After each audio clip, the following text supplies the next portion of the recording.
Hola, buenas tardes. Mi nombre es Fabricio Basalo. Vamos a hablar hoy de fracturas periprotésicas de fémur proximal.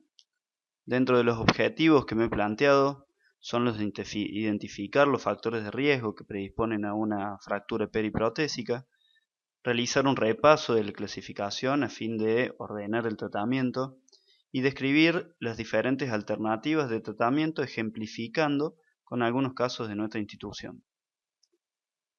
Los factores de riesgo lo podemos dividir en factores que hacen al acto o a la fractura intraoperatoria o factores que involucran más al postoperatorio. Sabemos que un 28% de fracturas se producen en el acto quirúrgico y un 18% de fracturas se producen en el postoperatorio. Y eso tiene diversos factores. Por ejemplo, la osteoporosis, ¿sí? Sabemos que es uno de los factores predominantes a la hora de colocar una prótesis, de tener en cuenta las líneas de zinc y tener en cuenta la calidad ósea para otorgarle a nuestro paciente la mejor prótesis posible. La artritis reumatoidea, que también por hecho de su enfermedad y de la fragilidad ósea, sino también por la medicación crónica que llevan estos pacientes, pueden predisponer a la fractura en el acto quirúrgico. La preparación del tallo femoral y los tallos no cementados son partes de la prótesis donde nosotros, por aumentar el prefit de esa prótesis, podemos crear falsas vías o producir fracturas en el mismo acto. Y en pacientes que obviamente tienen una revisión previa de reemplazo total de cadera, el factor predominante y la re-revisión de esa prótesis puede desenvolver fracturas en el acto. Dentro de los factores que consideramos que son postoperatorios, la edad avanzada del sexo femenino, que disminuye la calidad ósea, las prótesis no anatómicas, donde podemos generar varos o valgos y así debilitar las paredes corticales mediales o laterales, o los errores en las técnicas quirúrgicas y también los traumatismos, ya sean de baja o alta energía, que produzcan una fractura. Bueno, para alinear un poco nuestro tratamiento, la clasificación de Vancouver ha marcado buenos resultados entre inter-observador. Es una clasificación fácil que divide a las fracturas periprotésicas en tres, siendo A, B o C. En el caso de las fracturas tipo A, que se dan a nivel trocantérico, la subclasificación es G si afecta al trocánter mayor y es L si afecta al trocánter menor. En cuanto a las tipo B, sabemos que la clasificación se dan alrededor o justo por debajo del tallo. ¿Cuándo es justo por debajo del tallo? Bueno, es proximal al centímetro del final de la prótesis, ¿sí? Una línea imaginaria que se marca a 1 centímetro, eso las va a dividir en tipo B o tipo C. Son B1 las fracturas que se dan con un tallo fijo, que no ha perdido estabilidad. Son B2 cuando el tallo femoral está flojo. Y son B3 cuando hay una pérdida importante del estoc óseo. Esto lamentablemente lo vamos a evidenciar en el acto intraoperatorio. A modo de ejemplificación, acá radiográficamente vemos ahí en el tipo B1 donde un tallo femoral cementado que ha producido una fractura tipo B1, ¿sí? Aparentemente no se ven signos de osteolisis que nos hagan interpretar que hay una pérdida de fijación de ese tallo.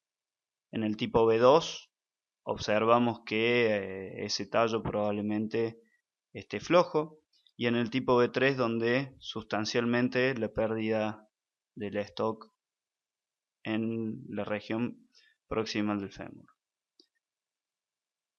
Y sabemos que las fracturas tipo Vancouver C son distales al tallo femoral, ¿sí? ¿Distales cuánto? Bueno, distales después o distalmente a esa línea imaginaria de 1 centímetro. Fíjense en este ejemplo, ¿sí? Donde la fractura periprotésica ha hecho una fractura oblicua larga a nivel de la diáfisis femoral. En cuanto a la prevención, de las fracturas, tenemos que tener en cuenta que el planning preoperatorio es de vital importancia en estos casos. Tener en cuenta nuestro perfil biológico del paciente, saber el estado cálcico, el estado de la ingesta de bifosfonatos, por ejemplo, un control o una preparación o una vista radiográfica en cuanto al estado del hueso, de las corticales, del canal endomedular. Eso nos va a anticipar, ¿sí?, las posibles o potenciales fallas que podemos tener en el acto intraoperatorio. En cuanto al planning, tenemos que tener en cuenta, sobre todo en tallos largos, sobre todo en pacientes que vamos a realizar una revisión de nuestra prótesis, sobre todo en tallos que superen los 150 a 200 milímetros, considerar la curvatura anterior, tratar de utilizar prótesis anatómicas para estos casos. En cuanto al acto intraoperatorio en sí mismo, la adecuada exposición quirúrgica para la buena movilización del fémur y no encontrar stop de partes blandas, yo creo que es también fundamental. En los casos de revisión de reemplazo de cadera, la extracción del implante y la extracción del cemento tiene que ser de manera cuidadosa, sobre todo para no debilitar las corticales y no producir falsas vías. Tratar de utilizar guías endomedulares para comenzar a fresar nuestro tallo femoral, nuestro canal endomedular, y la colocación del implante debe ser precisa para evitar la extrusión de cemento. En cuanto a la extrusión de cemento, se considera o se habla de si esto pasa, de liberar la sonda endóstica de nuestro hueso y poner un apoyo, un aporte de óseo para que después se produzca la cicatriz ósea o el callo óseo y no así generar debilitamientos a nivel cortical. Y en cuanto a la prevención, nuestras precauciones postoperatorias después del acto: minimizar el riesgo de caída de nuestros pacientes, el manejo médico adecuado, tal vez con algún especialista en osteoporosis que nos ayude, nos dé consejos de cómo hacer el manejo del control fosfocálcico en nuestro paciente.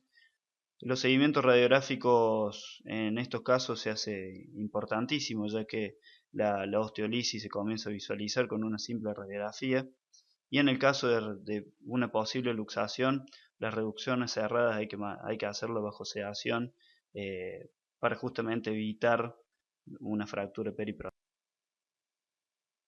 Bueno, para hablar un poco, para encaminar la cuestión del tratamiento, lo podemos dividir en tratamiento no quirúrgico o tratamiento quirúrgico. La verdad que actualmente el tratamiento no quirúrgico se opta en pocos pacientes. Esto se puede dar con tratamiento con tracción o yeso pelvipédico. Sabemos la alta tasa de complicaciones que tienen estos pacientes, como aparejadas por la inmovilización, la pseudoartrosis, el mal alineamiento, tromboembolismo y rigidez. Eh, Podemos optarlo o la indicación es la muy baja demanda funcional que tenga nuestro paciente, una contraindicación rotunda en nuestro tratamiento quirúrgico, o fracturas que estén estables y sin compromiso de la estabilidad de nuestro implante. Para adentrarnos más en lo que es el tratamiento quirúrgico, los objetivos que nos debemos plantear son restablecer la mejor anatomía posible de nuestro fémur proximal, una fijación estable de la fractura con una fijación también estable de nuestro implante y alineado, y una movilización precoz, y dándole la mejor demanda funcional a nuestro paciente. Por eso la clasificación de Vancouver es una buena alternativa, porque nos habla de los tres factores más importantes que tenemos que tener en cuenta: de la localización de la fractura periprotésica, la estabilidad del implante y la calidad del stock óseo. Dentro de los tratamientos quirúrgicos tenemos que nombrar el cerclaje con alambre y los tornillos. En realidad también generalmente se mezclan con las placas o los injertos. No se utilizan rutinariamente de manera única, sino que se asocian. Podemos mostrar, por ejemplo, en este tipo de fractura, donde tenía una prótesis monopolar el paciente, una prótesis parcial, que se hace el reemplazo después del tallo femoral, y como era una fractura oblicua larga, sin pérdida de la estabilidad aparentemente del tallo femoral, se ha optado una fijación de esa fractura y dándole mayor estabilidad con cerclaje. Bueno, para hablar del tratamiento quirúrgico con placas, eh, tenemos que tener en cuenta la estabilidad de nuestro tallo femoral. Si es un tallo femoral fijo, en el caso de la Vancouver tipo 1 o directamente la C, eh, la fijación puede ser con placas. Las placas pueden ser bloqueadas o no bloqueadas.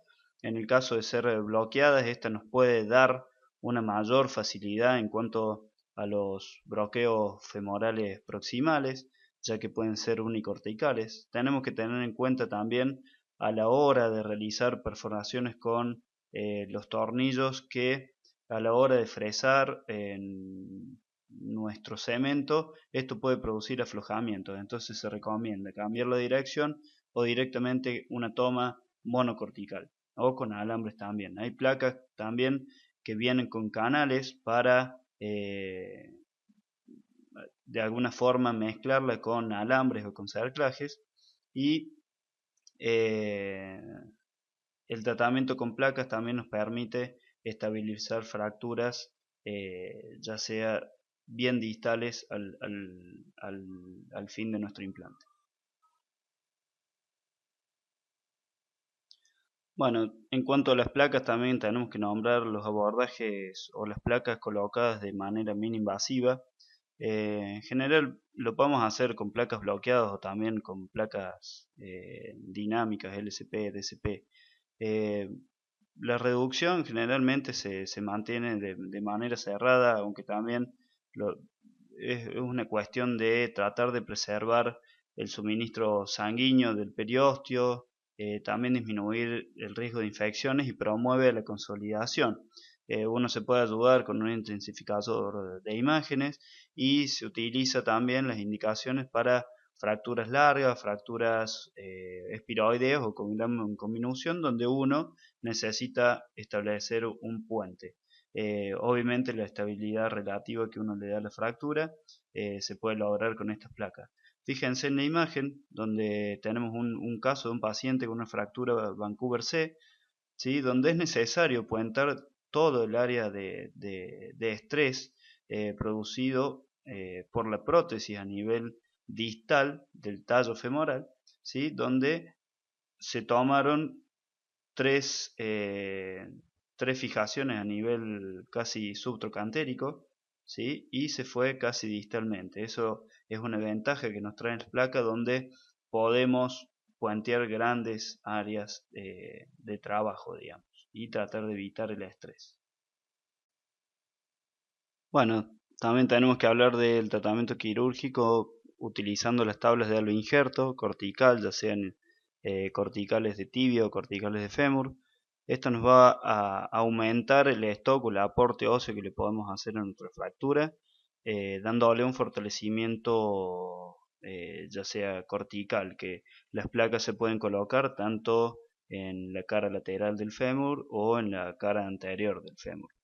Eh, Difícilmente actualmente están, generalmente están asociadas con la utilización de las placas, aumentándole la mayor estabilidad al sistema, y son utilizadas sobre todo en las fracturas Vancouver B, donde la zona de estrés de la fractura es lo suficientemente alta como para necesitar darle mayor estabilidad. Sobre todo en las fracturas tipo B3 donde la pérdida del stock óseo es considerable. Fíjense en estos ejemplos que les traigo donde se da la utilización única de fragmentos corticales de tibia y fémur. Fíjense las imágenes que solamente utilizan el halo injerto como tratamiento quirúrgico y no lo asocian ni a placas ni a tornillos. Eh, bueno, ahí se verán los resultados que después les voy a comentar más adelante. Dentro de los tratamientos quirúrgicos, la revisión de la artroplastia se reserva cuando se requiere la revisión del componente femoral en las fracturas de tipo B2 o B3, donde se ha perdido un poco la estabilidad del tallo femoral. generalmente se opta por tallos femorales de mayor longitud.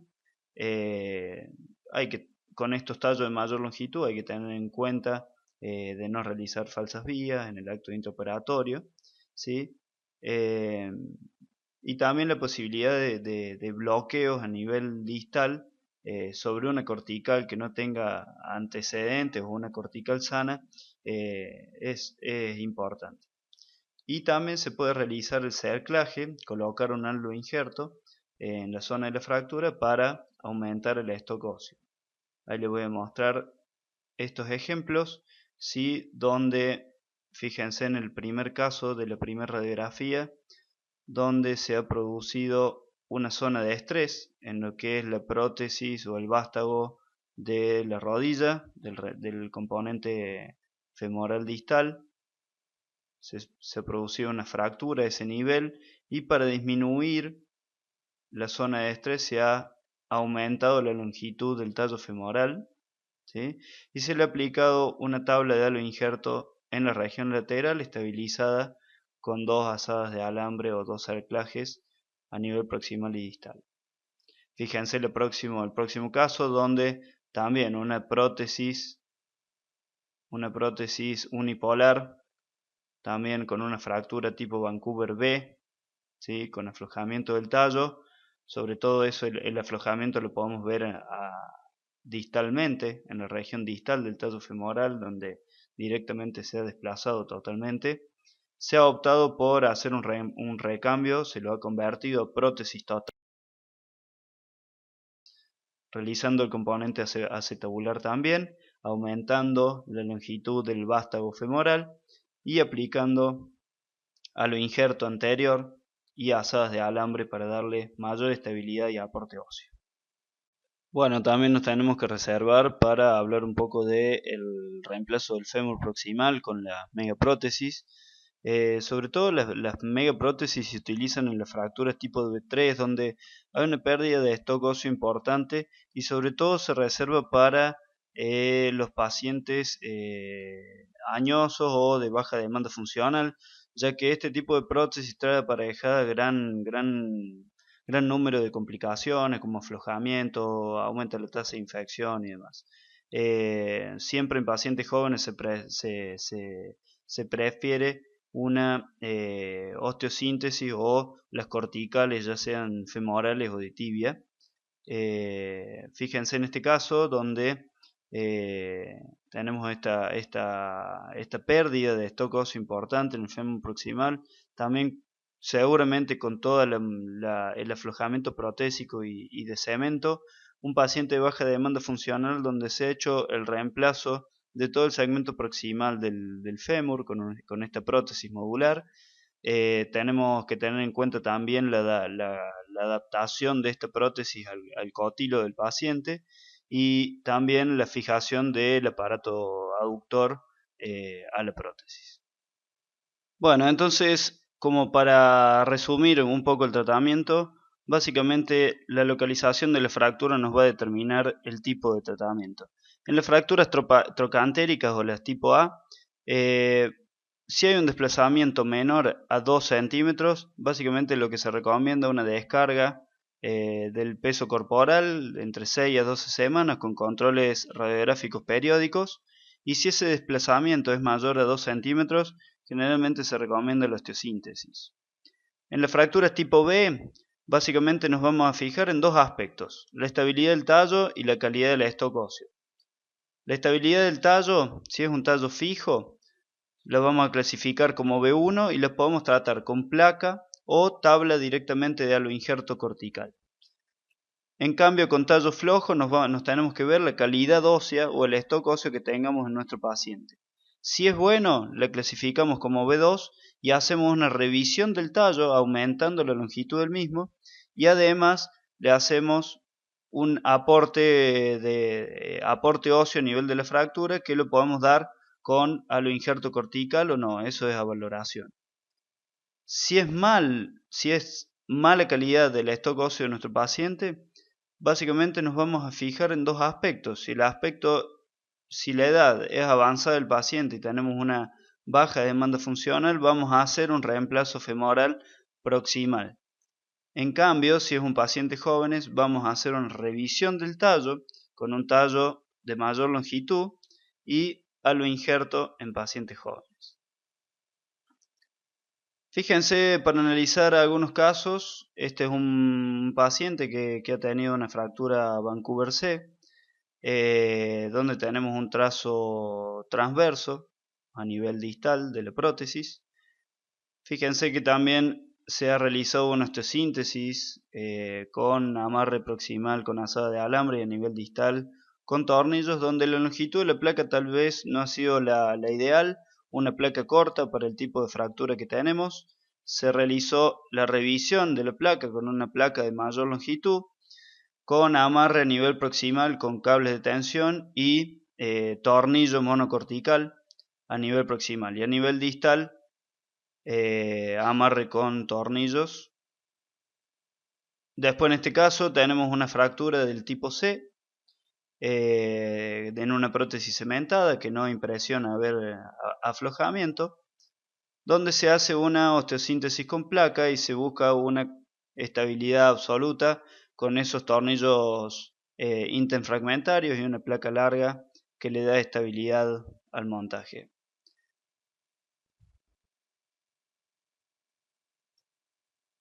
Bueno, en este próximo caso lo que tenemos es una fractura periprotésica del tipo B. Tenemos que ver dos cosas cuando son del tipo B. Primero, la estabilidad del tallo y segundo, la calidad o el stock óseo. En cuanto al tallo, podemos ver que tiene una subsidencia, sobre todo en este polo superior. ¿Sí? Tenemos una subsidencia y una movilidad del tallo que no le da la suficiente estabilidad. Por lo tanto, tenemos que hacer un recambio del vástago femoral, y además vemos que el stock óseo no es el ideal, por lo que se hizo según una técnica de injerto molido impactado, y se le dio estabilidad a la fractura con asadas de alambre. Por lo tanto, podemos concluir que el aspecto más importante de las fracturas periprotésicas, ya sean en el intra o en el postoperatorio, es la prevención. Desde la primera radiografía que le pedimos al paciente para determinar el tipo de prótesis, ya estamos haciendo la prevención de la fractura periprotésica. Y es muy importante también en los pacientes añosos el postoperatorio y el riesgo de caída que pueda tener nuestro paciente. También tenemos que tener en cuenta las zonas de estrés que podemos producir, que podemos provocar poniendo un nuevo implante, una placa, por ejemplo. Tenemos que tener en cuenta la longitud del tallo femoral, y tenemos que tener en cuenta también a nivel del fémur distal, si es que no tiene algún implante, ya puede ser de algún reemplazo de rodilla previo, con vástago o sin vástago. Tenemos que ocupar esa zona para no generar un estrés con nuestra placa. También es importante, bueno, la valoración del stock óseo para restablecer la anatomía femoral normal, que podemos utilizar o los haloinjertos corticales o las técnicas de Link, que es esta técnica del injerto óseo molido impactado.